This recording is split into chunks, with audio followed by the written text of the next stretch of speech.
Hello, you're listening to Craven Chronicles, your go-to podcast to discuss the highs, the lows, and everything in between Sporting Fulham FC. Welcome to the show. Well, on Easter Sunday, Chelsea well and truly cracked Fulham open in the Southwest Six derby, punishing a shell-shocking second half performance to scramble a 2-1 win. The Blues rose from the dead, sealing the game with a late goal that left Fulham's defence looking more hollow than a chocolate egg as Pedro Neto poached a 90th minute winner.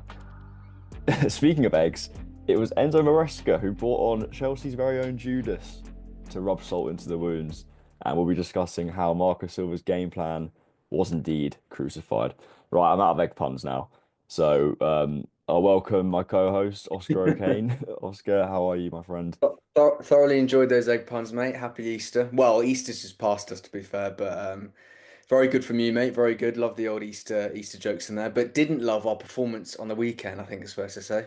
No, well, it was a 4 day weekend. I've had an absolute shocker personally, football Yeah. wise, right? So Saturday, my Saturday league team we lost 8-0. Oh And dear. then the next day, obviously the 2-1 loss to Chelsea. And then Hmm. Monday, my other team, Hampton and Richmond, who I was doing commentary for, Yeah. lost 8-2. So it's Yeah. been all three of my teams, so to speak, have been I I saw your commentary with Alex. It was excellent work, mate. Good oh, stuff. Very thank you. Yeah, it was good fun. We had a bit of a Clive Tilsey moment, going absolutely crazy in the press box. But yeah, 8-2 loss was shocking. Not uh, well. It could be worse. It could be worse because Fulham's loss was only 2-1. But True. let's get into it. I don't know where to start really. Do you start? I guess you could start at the end. Just Yeah. absolute gut wrenching to lose that. I don't think. I was gonna say I don't think it was deserved, but I think the first half we were excellent. But the second half just didn't turn up at all, and I thought, in a way, we kind of deserved to be punished. Yeah, well, I have to say, embarrassingly, I'm in Dorset at the moment for the viewers who are probably wondering. We're not in the patch. We're on our little Zoom call, but I left the ground to get the train down early, so I actually missed Neto's winner. So I'm walking along the river. I'm just getting my line bike, heading off to Waterloo, and then I hear all the Chelsea fans celebrating and Chelsea ringing around the ground. I just thought you've got to be joking me. And then I looked at the highlights and. Yeah, hell of a strike from Pedro Neto. And also he's a bit of a I always think with Neto, he's been a bit of a villain for Fulham. I will never Oh. ever forget when he tried to win that foul at Stamford Bridge. It's just I still haven't really forgiven him for that. And he played a good game to be fair. He did all right, but oh, such a disappointing result. They basically what we did to them at the bridge, they've done to us at the cottage. It's karma really. So I mean, fair play, two excellent strikes. I can't really criticize Leno for either one of them. They were just really good goals, but such a disappointing performance to be ahead for an hour and 20 minutes and then to concede in the manner and the fashion that we did. And I thought our second half performance in general, which we'll touch on later, was just so poor. So I don't actually think that Chelsea deserved to win the game. I think probably a draw probably would have been a fair result. But yet again this season, we just cannot hold on to leads, and it's been the biggest thorn and the biggest problem throughout the whole season, and it could cost us come the end. Yeah, absolutely. But you mentioned Neto there, just one of the most irritating men I've ever seen. I just yeah, that when he tried to get that foul at the bridge, and then he's just annoying, isn't he? He's just a little nuisance, but it was a very good finish. I know you also touched on history, like the reverse fixture at the bridge. Mm, This has done the rounds a little bit, but it's actually remarkable how much of a mirror it is. So in yeah, the at the bridge, Palmer scored in the 16th minute. Here, Iwobi scored in the 20th minute. And then in the reverse fixture, Wilson, 82nd minute, Muniz, 95th. And on yeah, Sunday, George, 83rd minute, Neto, 93rd. So yeah, it's pretty crazy how that one's worked out. But yeah, I mean, if we go back to the start, then I think it was a really encouraging start from the referee's whistle. I think we were really up for it. The crowd was superb once again. mhm. The pressing was good. And Chelsea, I thought Chelsea looked really poor.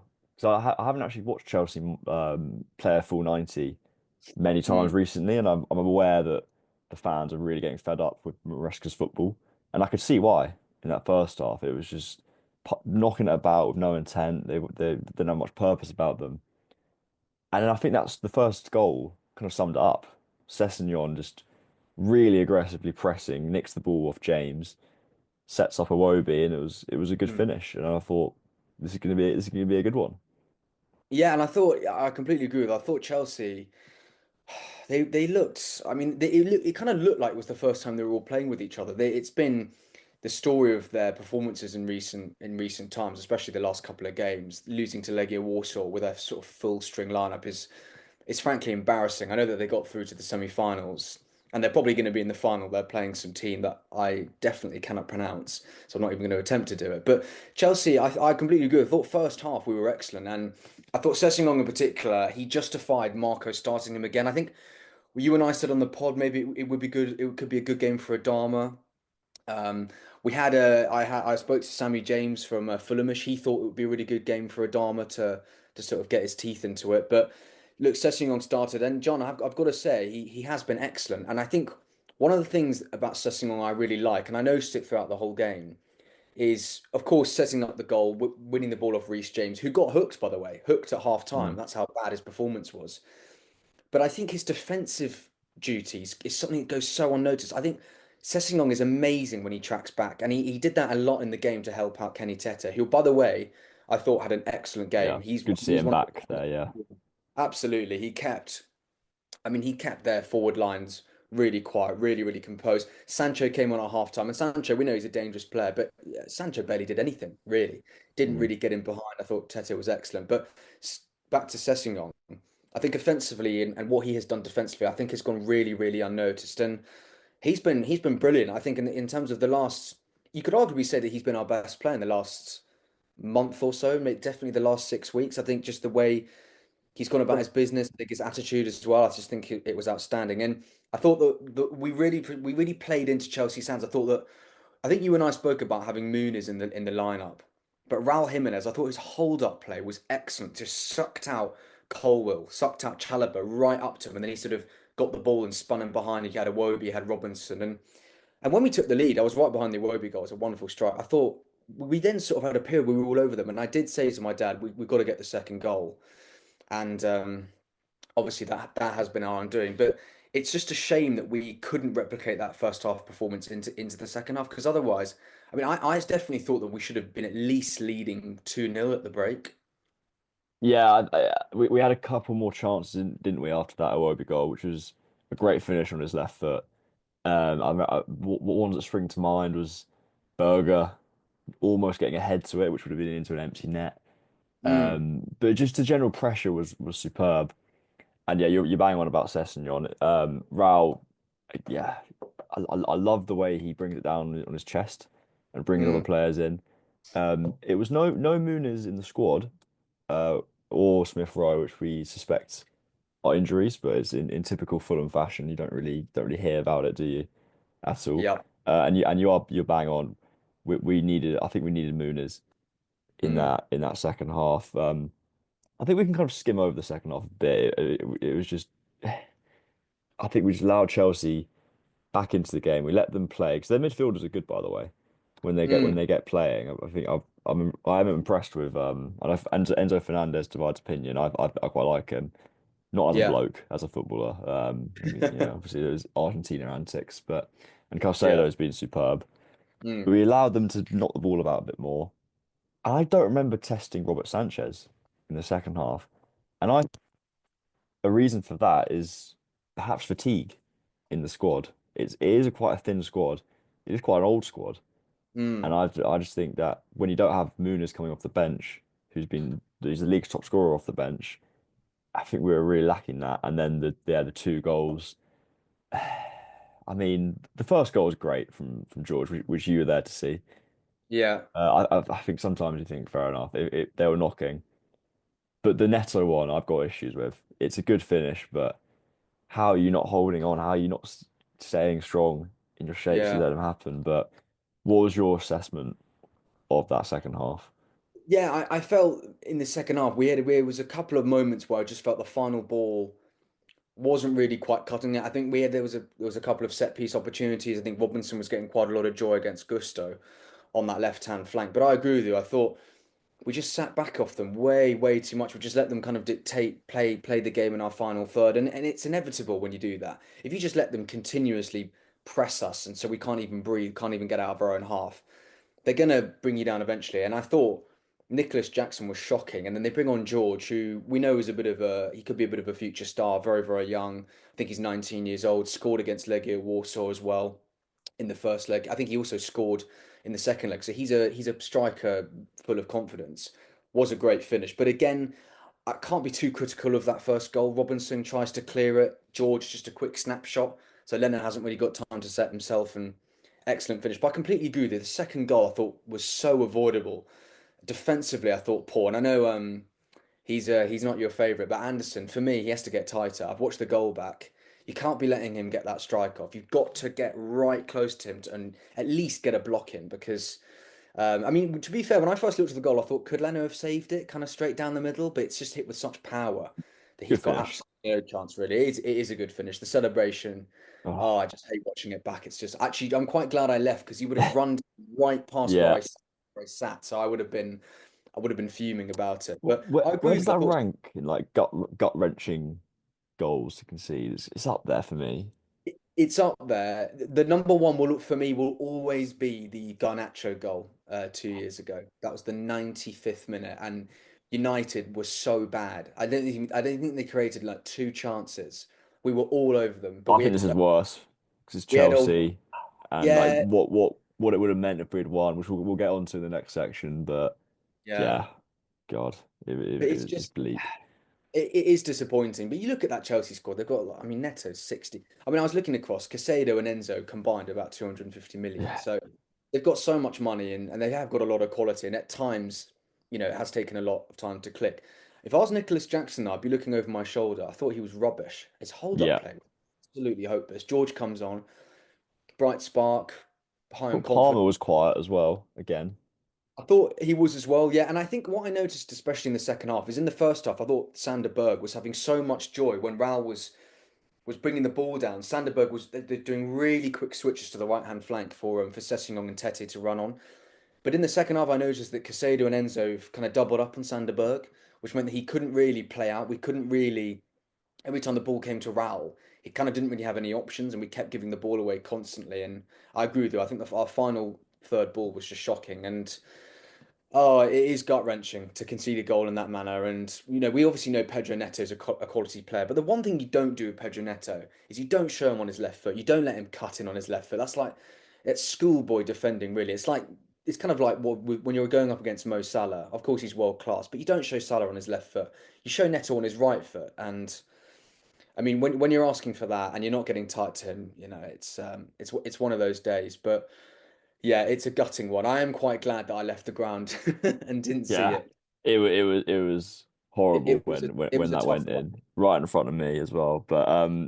let's move on to Marco, Marco Yeah. Silva. I've seen I think a lot of the fan base.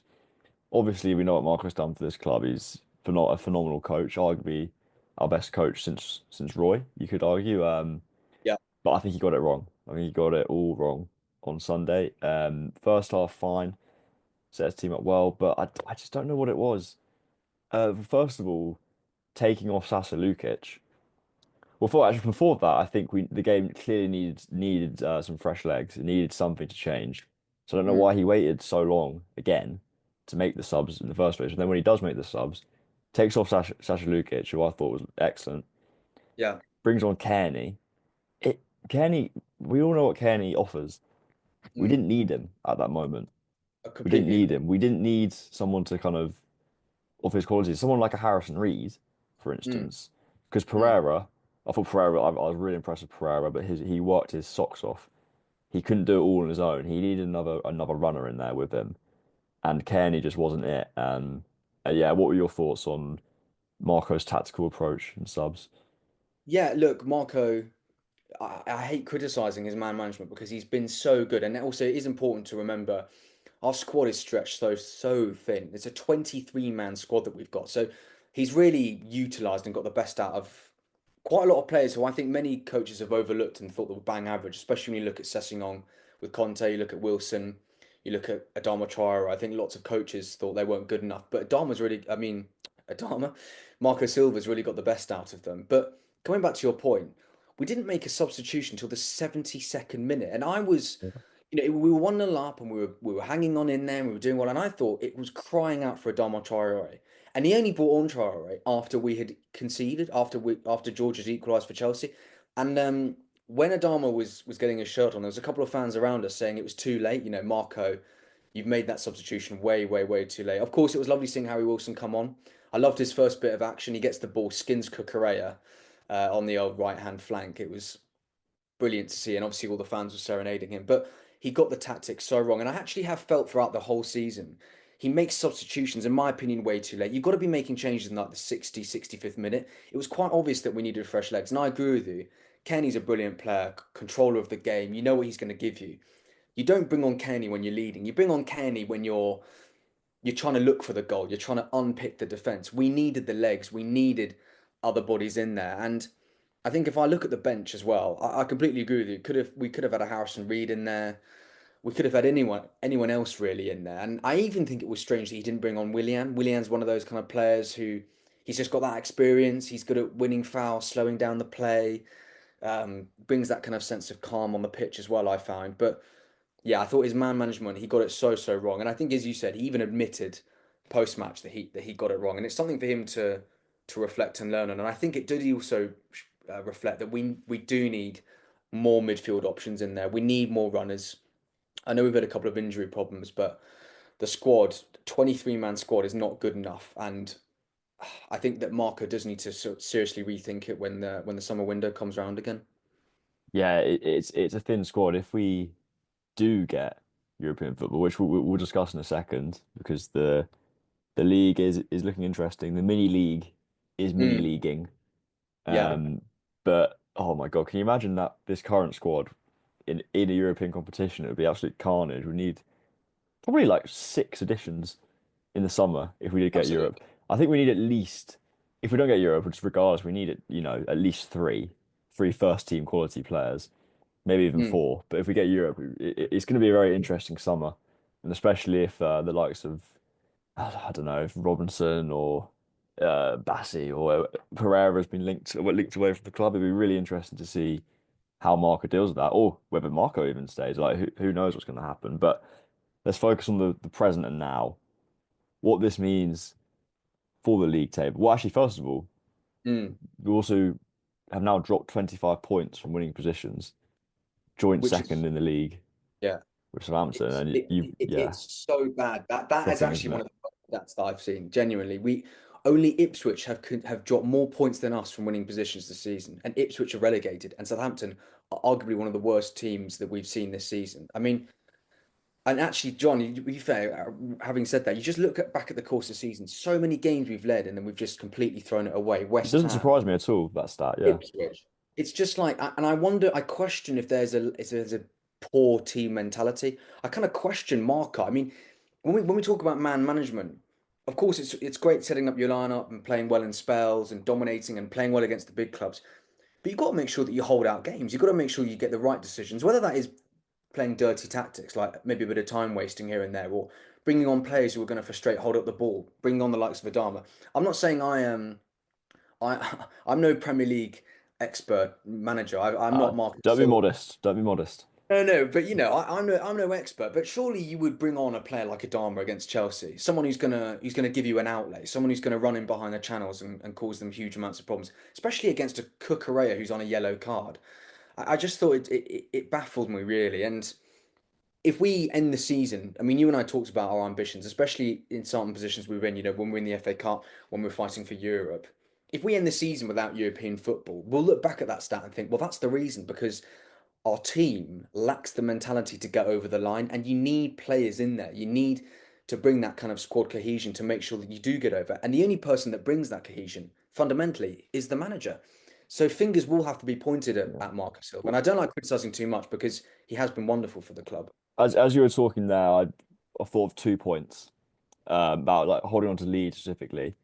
Firstly, is the fact we don't have enough leaders in the squad. For a case, let's see who we've lost so far in the Premier League. Tim Ream, Mitrovic, Palhinha. Those are three really, really big auras in that dressing room. Which Yeah. leads me on to my second point. Is this team a bit too nice? And what I mean by that, when you have the likes of Mitrovic or Mm. Palhinha, just they're not they're. I remember in our first season we were a bit horrible to play against, sort of like Horrible. slightly dark arty. Hmm. I think we're a bit too passive now, a bit too nice. I don't mean that in like kind of like in like a Brexity way, or like like I don't I'm not saying that, but I just think having players, do you know what I mean? Having players like a Palhinha that's gonna he's not gonna let that capitulation happen as much, and I just think when you look at our current leadership sort of rotation, Robinson, Leno. I mean, those are the two main ones, and Kearney. Kearney's the third one. I just don't know if it's enough oomph about that. I don't know. Maybe feel free to disagree with that, but Yeah, no, I mean, I do agree with you. And when you come back to like nastiness and etc., I think it would be really fascinating to know, in terms of out of all the clubs, how many yellow cards we've got. We actually know, I've got a stat here that Sasa Lukic has actually picked up the most yellow cards this season. So we know that, and we know Lukic is not, he's no nice player.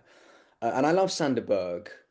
But I sometimes think that he needs a little bit more. Just pick up a yellow. Just pick up a yellow. Stop them playing. Frustrate them. Run the clock down. And when we talk about leaders, I do think you make a good point. You look at Mitrovic. Mitrovic was the definition of a bully. He absolutely loved it. He loved the game. He loved getting in players' faces. He loved running down the clock. He loved shoving people off the ball. I mean, he caught. I mean, I'll never forget that opening day against Liverpool. He gave Van Dijk and Konate an absolutely torrid hmm, afternoon. But then I do look at some other players in the squad. I mean, you look at Anderson. Anderson at times is captain Denmark.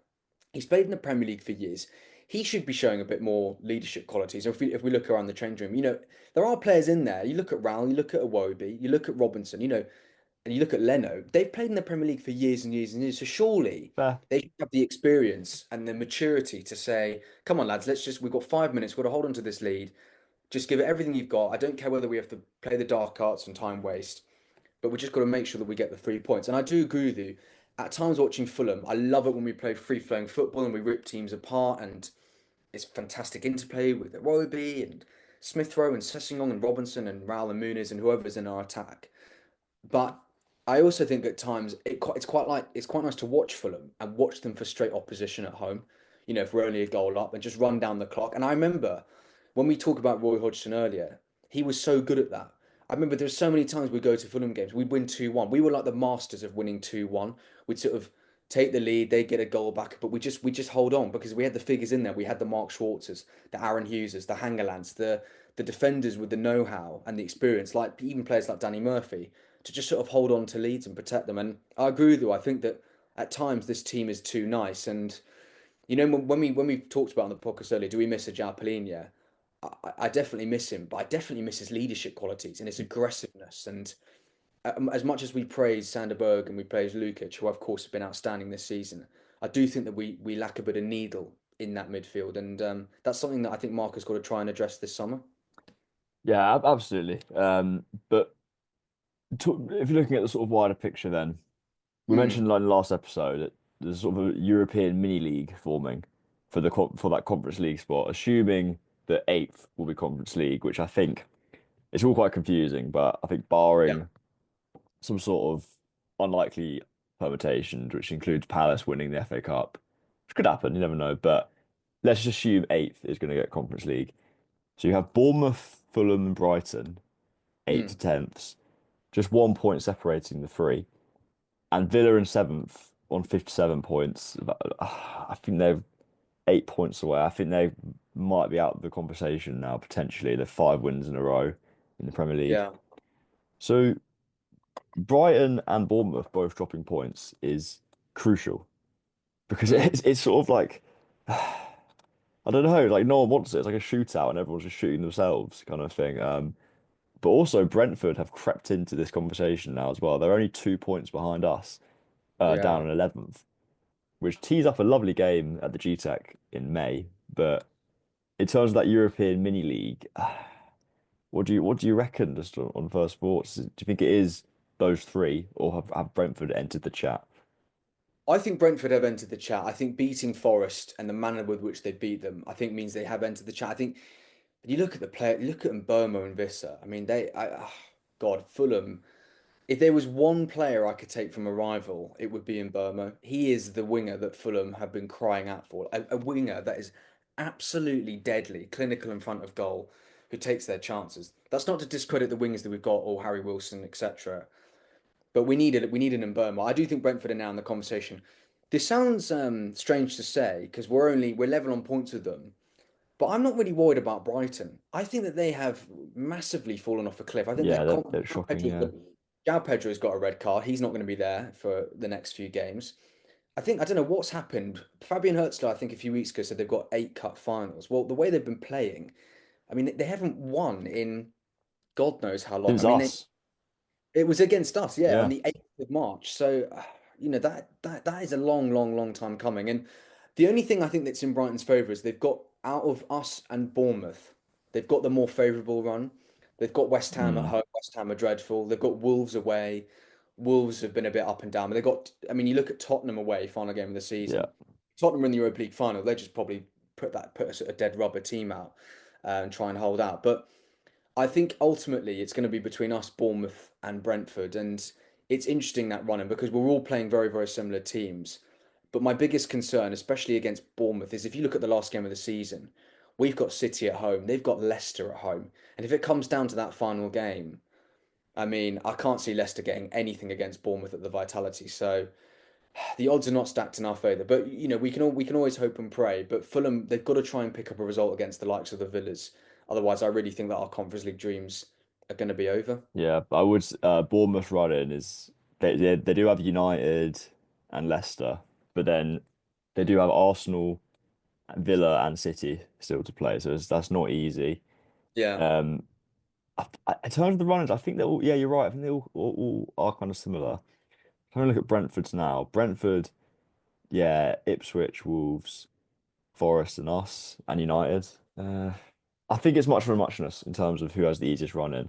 Mm. I think it's just a case of who doesn't bottle it the most. 'Cause at the moment, apart from Brentford, who seem to be have their peckers up, as I like to Mm. say, but they're on the ascendancy as well. Could you make an outside case for Palace? Palace are only 2 points off Brentford. I wonder if they can have a late surge up the table. You They're just never know. They've got so five much. points off eighth, Yeah. with a cup final to worry about. I'm not going to include Palace in the conversation, but Yeah. I could have egg on my face if they go on a mad winning run at the end of the season. But I think with that FA Cup game, there might have their eggs in that basket. Go back to another Easter pun. Yeah, exactly. But look, I think, yeah, I mean, the Chelsea result is so damaging, but you just look at the final 5 games, Fulham have just got to give absolutely 150%. And look, let's hope that next week, surely we have to beat Southampton. Oh my God. If we don't beat Southampton, then I think it really is over.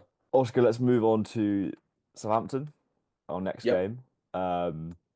So I actually had a prediction. I haven't told you about this. I predicted we'd beat Chelsea, but then drop points at Southampton.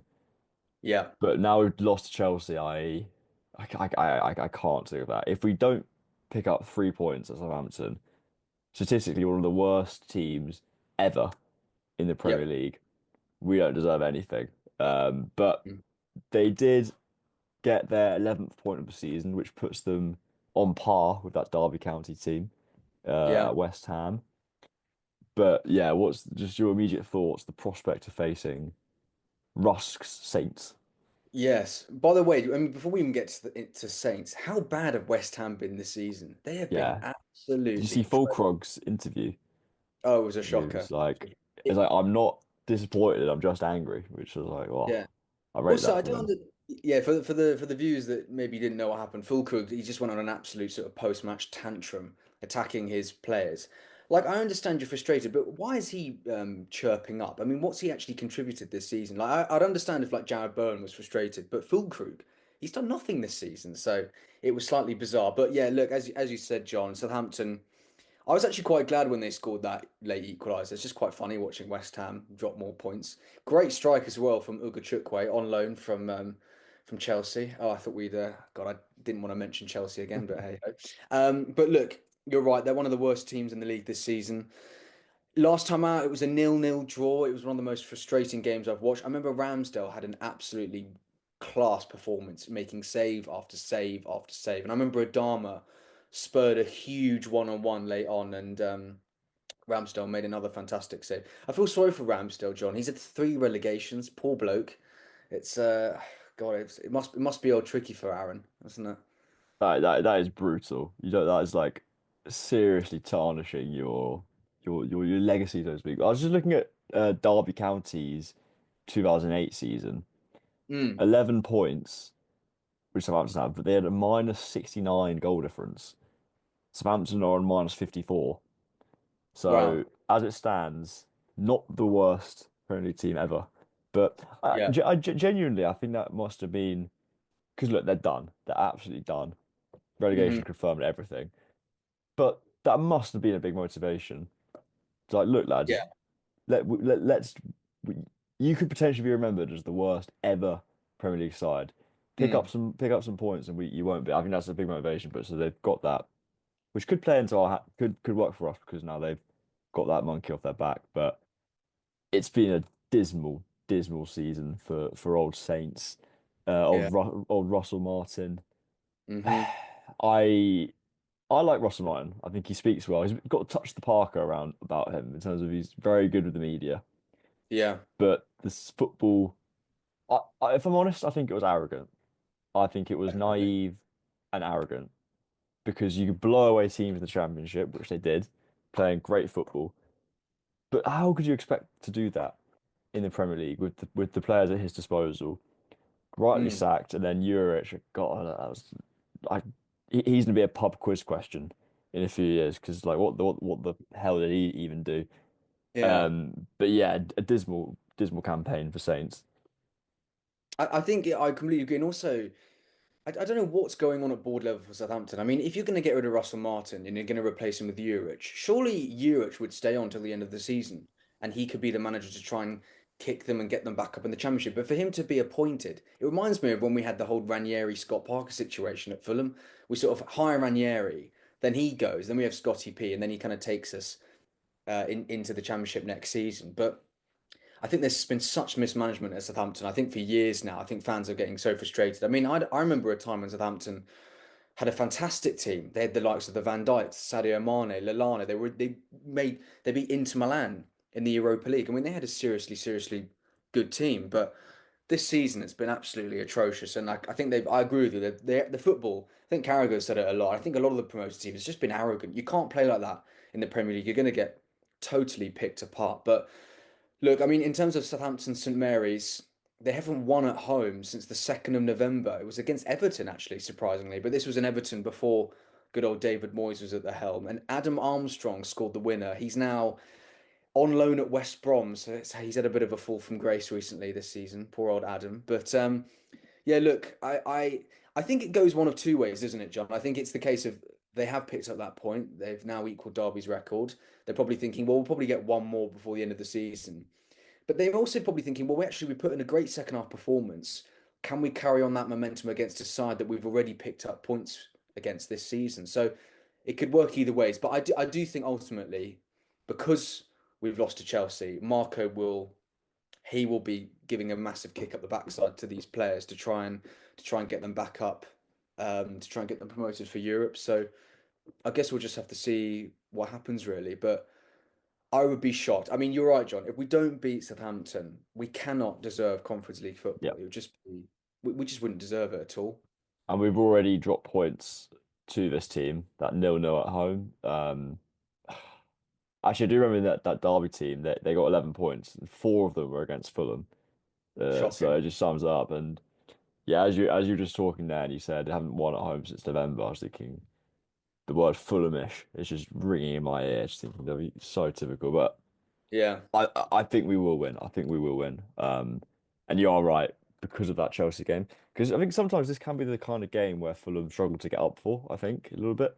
Mm. we love the big occasions. We love the Liverpools. We love the Uniteds kind of coming to town. I think. I know United obviously beat us at home, but you take my point. So the Southampton away against a relegated side, we could maybe not be up for it, but I think because of they need to respond to that Chelsea one. But yeah, in terms of lineups, then should we discuss that? What are you thinking? Do you think he needs to spice things up a little bit? I think, yeah, I'd like to see. I think I'd like to see a bit of Adama maybe. I think I'd like to see a Wobie put into Cam and maybe Adama on the left. I think that's maybe the one change I'd make. I think that the team probably should be unchanged. I'd keep Tete definitely deserves to keep his place. Anderson, Bassi, Robinson, Berg and Lukic for sure. But I think the problem that we had against Southampton last time, we just lacked an absolute cutting edge. And I think this time we've got to make our chances count. I even wonder if this could be a game for Willian. I think we just need a bit of sort of world class quality, like a sort of a wonderful free kick or a brilliant set piece to sort of get past the Saints. But I've got to say another thing. Defensively, they are an absolute shambles. So I don't think it's going to take too much to try and slice through them and grab a couple of goals. But I think this is a game for Raul Jimenez just to get back into the goal scoring mood, just to get his confidence back up. I mean, I will be shocked if we don't get anything less than anything less than 3 points is a terrible, terrible result. But we have seen Southampton recently. I mean, their last game at home against Villa, they frustrated Villa for large portions. Took them till the 72nd minute for Watkins to open the scoring. And you've got to admit that Villa have got a much better attack than us. So it'd be interesting to see how it pans out. But I think I'd probably name a slightly unchanged team, but I think I'd take out Pereira. Even though I thought he played well against Chelsea, I'd probably put Iwobi more central and I'd have Adama on the left-hand side. Fair enough. I think I would probably go unchanged. Maybe even put Willian in for a Wobie, potentially. I would keep AP in there to start. But I like that shout of Iwobi more centrally. But Sessegnon definitely keeps his place 100%. But as you yeah, I'm under no illusions this is going to be easy, by the way. I don't Mm. think it's going to be easy, but yeah, as we've said, we have to get all 3 points. I think anything less is if you look at that running, like teams of Brighton and Bournemouth and Brentford we'll be looking at our running and thinking, oh, for God's sake, they've got Southampton. It's just like almost a Yeah. free hit. So I guess the question is, are we going to be lackadaisical? Are we going to Mm. sort of take it for granted? I don't think they will because I do, yeah, as you said, they've frustrated Villa, they've frustrated West Ham. So don't want to be a walkover, but yeah, we should be winning. Predictions wise, I predict a 3-1. Yeah. That's what I predict. What would you go for? I actually don't think it's going to be as comfortable. I think we're going to make it. I can just so see us taking the lead, and then in typical Fulham style, it'll be like Onuachu equalises in the 88th minute. But then we sort of pull a rabbit out of the hat and get a sort of dramatic last minute winner. I think it'll be 2-1 Fulham. Okay. I think Southampton will score. I don't know, there's going to be some dodgy set piece, more questionable defending from Anderson maybe. And Yeah. Oh, here we yeah, go. I know, and it's going to be. We're not going to make it easy. I do think that we're going to get the 3 points. I think weirdly, as you made a good point. I think if we'd actually beaten Chelsea, we would have been on such a high that we probably would have looked at the Saints game and thought, oh yeah, as you said, lackadaisical. We could have put our feet up on the table and thought, oh, this is just an easy 3 points. So we're not going to make it easy, but I'm confident that we're going to get the 3 points. And just on Southampton's team as well. Obviously, they've confirmed relegation. Looking ahead at their squad, I saw lots of rumours this morning of us being heavily linked with Carl Walker-Peters, who I think it's fair to say has been one of their better players this season. His contract also expires this summer, so we'd be able to pick him up on a free. He can play right back, he can play left back, so he's got that great versatility.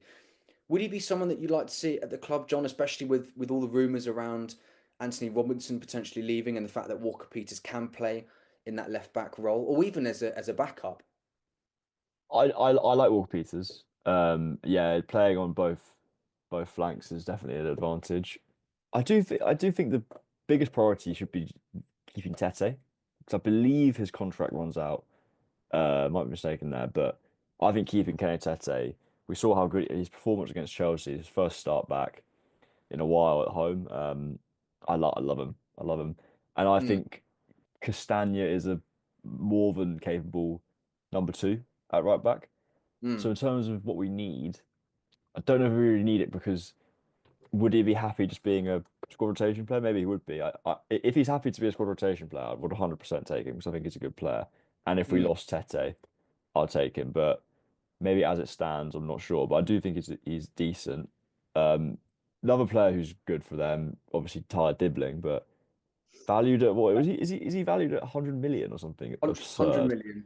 Yeah, Like I don't what? think What? we've quite got the minerals for No, that. I'm not funny. I'm not being funny. I'm not paying 100 million for Tyler Dibbling. No, That's I would love him. no. I would love Yeah, him he's at a good Fulham. player. Very good player. Great player. It reminds me of the Grealish with the sort of the Short socks rolled socks. up Yeah. his ankles. Yeah, and he's a player. He plays with no fear, doesn't he? He gets the ball. He's not afraid to give it away. Just he takes his men on. He's probably been Southampton's greatest part of their season. I'd probably say him, Ramsdale, and Walker Peters have been their standout performance.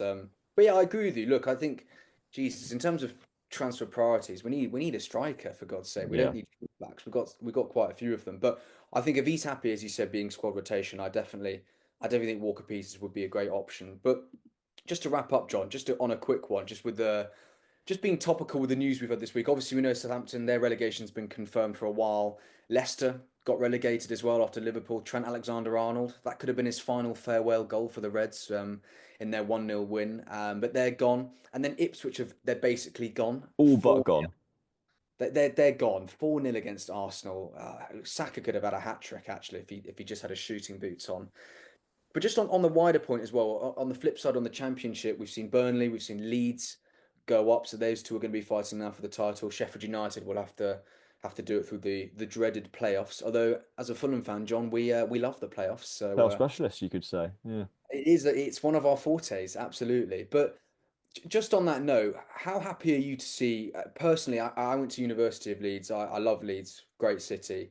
I think it's brilliant to see them back in the Premier League, and I can't say the same for Scott Parker and Burnley, has to be said. But for Leeds to be back in the Prem, I think is always a treat. I think the Prem lacks something when they're not in the league, and I think they've got some really good players. They've got former Fulham wingers in old Solomon and Dan James. But how do you think that Leeds will do next season? We talk a lot about clubs yo-yoing. We've seen the same three promoted teams go back this season, and of course, as Fulham fans, we know that feeling better than most. But out of you look at Leeds and you look at Burnley, can you see one of them staying up next season? Bluntly, no. Oh, honestly, I honestly do hope that at least one of the sides, one of the three sides stays up because I think we're seeing a really, really worrying trajectory, aren't we, Yeah, of teams, the three teams going up, going straight back down, but not just going back down, going down with an absolute whimper and not fighting yeah. for anything, and it's concerning. So I do hope that one of the sides stays up. In terms of who has the best chance, it's going to be fascinating to see how Burnley get on with Parker because of their defense. I don't think that's how you stay up in the Premier League because like shutting out Championship opposition, that's Mm, all well and good. But when you've got Mo Salah running at you and Burmo and Erling Haaland and all these world-class players, I don't know if Burmo's world-class, but there we go. All these quality players. I don't know how it's going to work. Leeds, I'm not actually too. I think Leeds potentially have a chance of staying up. And then a third team would be it'd be interesting to see. I kind of hope Sunderland go up. I think like you're saying of Leeds, and it was our good friend Alex Charlton, who's a big absolutely. Sunderland fan. It'd be good to have that. But yeah, you're right. When like Leeds and Sunderland back in the Prem, I just think it adds something. But Mm, in terms of the away days, though. mm, I'd love Leeds to go up for that away day. And I really want to go to Turf Moor. Never been to Turf Moor. So yeah. I will be penciling that one in my calendar. But what do you think of the two gone up and who would you like to see that third team? Yeah, I agree with you. I think the disparity financially, the disparity in quality, I just don't think it's ever been worse between the Premier League and the Championship. And we know that there's ongoing negotiations with the Prem and with the EFL to try and sort of sort that out because it's making a mockery. We kind of have a situation where it's a 17 team league, and when you look at the teams above Southampton, Ipswich, and Leicester, it could have been quite a hilarious Tottenham, Man United, Wolves, and West Ham relegation battle. So it's just such a shame that we have that, and it gets boring, it gets tedious. I know that in 22-23, us, Forest, and Bournemouth, we all managed to stay up, which God, you look back at that now, and that is an unbelievable achievement for all three of our clubs. And you look at where our clubs are now and how well we're all doing. It's amazing to witness. But I agree with you to an extent. I think Burnley are gone. I still have my Scott Parker anti-hat agenda against him. Third time lucky for Parker as well. Obviously, went up with Fulham, failed. Went up with Bournemouth, Can I failed. just say my prediction quickly? He'll get sacked in October after spectacularly falling out of the board, and they'll Yep. appoint Dyche. But there you go. Yeah. Yeah.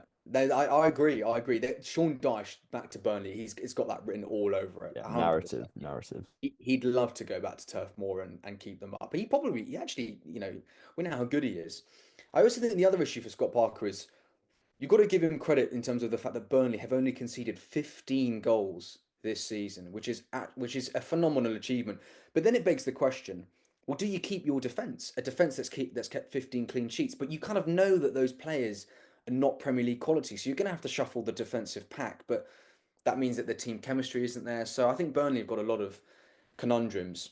On the Leeds front, going to Ellen Road, I went there a couple of years ago when we won 3-2. It was a fantastic away day, and I went to uni there, and I loved the city, and the fans are brilliant. Burnley, unlike you, I will not be making that journey to Turf Moor. Absolutely no chance. I just can't be asked for that.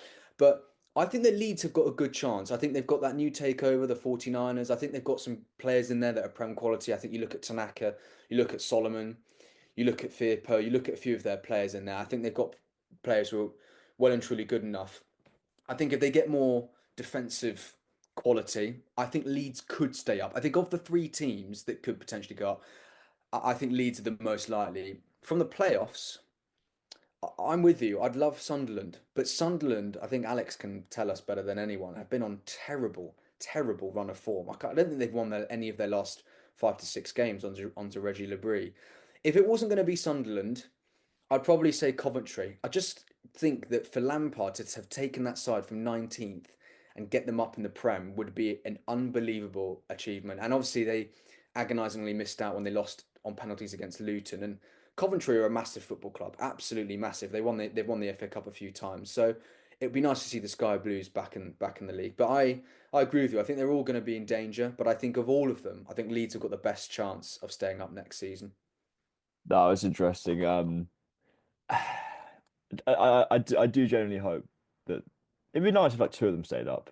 Mm, I think it's gonna be really interesting, but I don't know. I'm quite skeptical about whether they can. But as you were saying, the disparity is quite worrying. You look at how bad those three teams did. I think we had high hopes for Ipswich, didn't we? But mm. yeah, it just hasn't played out. Oscar, have you got anything else you wanna add before we wrap up? Absolutely not, mate. But just the only thing I've got to say is let's hope that we beat Southampton for God's Oh sake. my God. Honestly, because if we don't, I am going to be completely miserable. Yeah, absolutely. Well, look, that's all we have time for today. Thank you everyone for watching on YouTube, listening on Spotify. Make sure you give us, if you enjoyed it, if you haven't already, give us 5 stars. It does mean a lot. Give us a cheeky little like, subscribe, and we're gonna pick up the socials at Craven Cron Pod on Insta and Twitter. We're gonna be a bit more active on there. We'll be back next week to react to that Southampton game. Please, for the love of God, be reflecting on a win. But until then, thank you for tuning in and up the Fulham.